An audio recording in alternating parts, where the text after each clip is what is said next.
Ben Reppert and I were talking the other day about the just completed meteorological summer, June, July, and August. Our conversation got me thinking about the Dickens classic, A Tale of Two Cities, which I remember reading back in high school. What's the connection? Well, if you use humidity as a gauge, it was definitely a tale of two summers. Let me explain.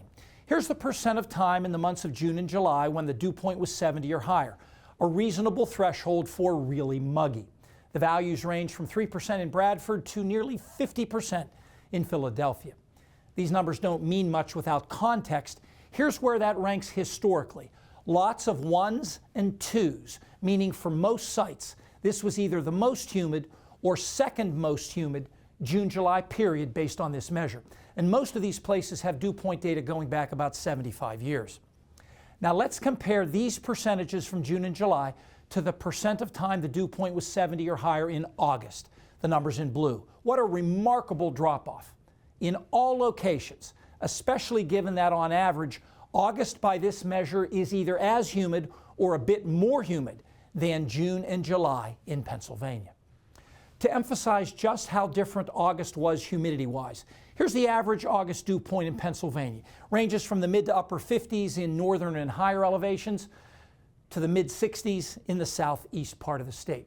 Given these averages, dew points in the 40s are not that common in August. Well, here's the percent of time the dew point was less than 50 last month.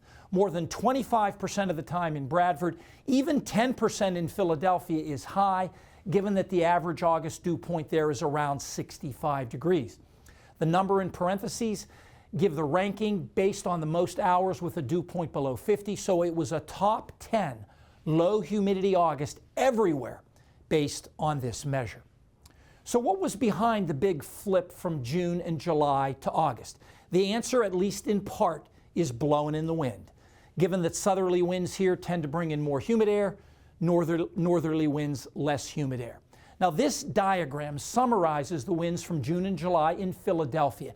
It's called a wind rose because, like an actual rose, it has petals. 16 in this case emanating from the center, one for each compass heading. For example, north, northeast, east, etc. The longer the petal, the more frequently the wind blew from that direction.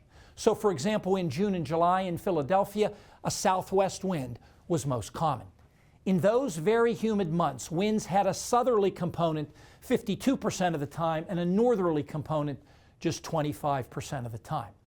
Now here's August. Remember, a much less humid month, the winds more balanced, with the percent of time about equal for northerly and southerly winds. Here are those same diagrams for Pittsburgh, first June and July.